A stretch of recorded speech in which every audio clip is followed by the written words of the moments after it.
Hi folks. Haven't been doing a lot of videos lately. I've been working pretty hard on Pearl Harbor. Just wanted to show you some of the new improvements that we've got.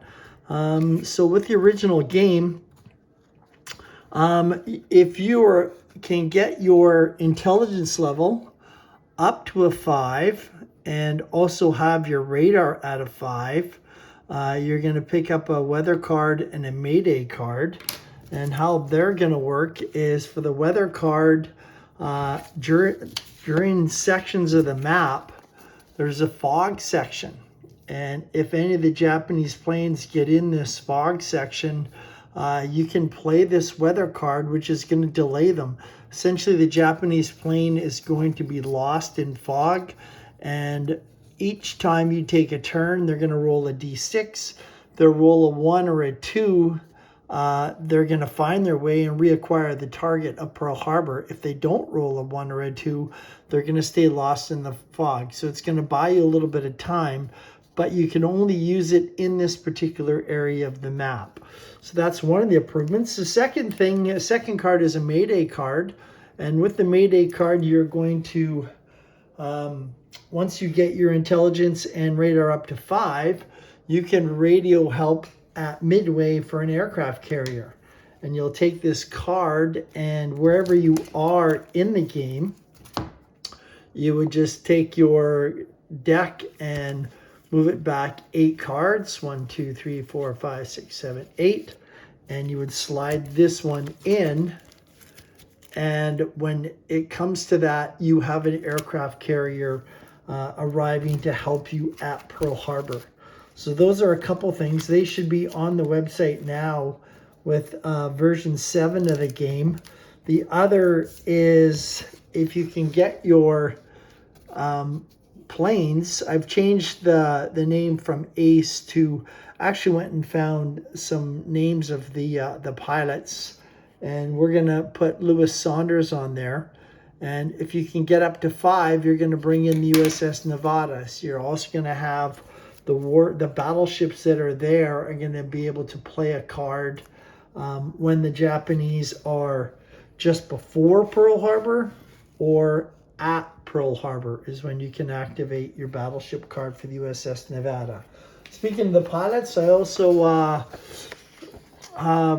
fixed them up a little bit. The pilot cards now are going to have pictures of the pilots and just a little bit of a script about them for both the Japanese and the American pilots. I also came up with a back sheet for the cards. So if you want to have backs on the cards, they now have a back. If you want to use it, just print it out in black and white if you don't want to use color.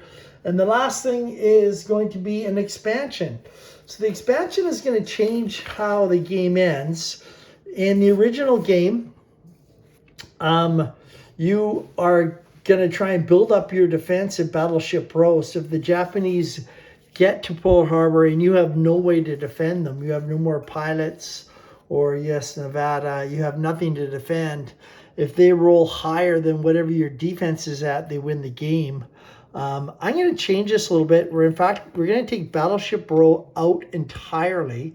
So you'll cover that up. And the way it's going to happen is if a plane reaches Pearl Harbor, we're going to go to an inset map. So battleship row, the expansion is, as soon as they reach Pearl Harbor, we're going to put an US plane here and a Japanese plane here, and they're going to be flying to approach.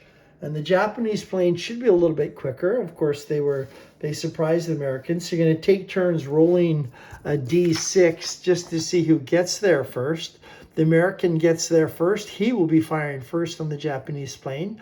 In the other game, the Japan fighter jet always gets the advantage of shooting first. If the Japanese plane gets there first, he's going to try and take out all of the battleships in battleship row. So you're going to keep track of that here. So this is for the dogfight if the two pilots are going to be going at each other. And this is for battleship row. So for the Nevada, it survived that day. So it has to be hit twice to sink it, and the Arizona once. And in order to sink them, the Japanese pilot will use his pilot card. And if it's a hit, he'll take out 1. And if it's 2 hits, 4 and 5, he'll take out an entire battleship if there's 2 targets on it. The other thing I've added too is on the pilots, I added a kamikaze roll. So for kamikaze roll, if you roll a 4, in the old game it was a miss.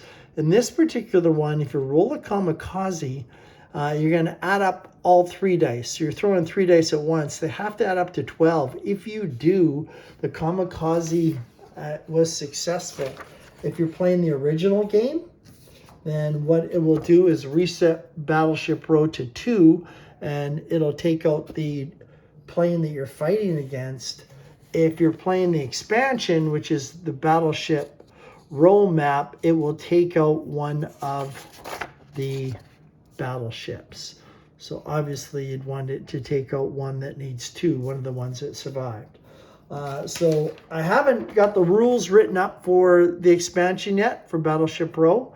It's a bit of a different ending, so you're going to get 2 games in one.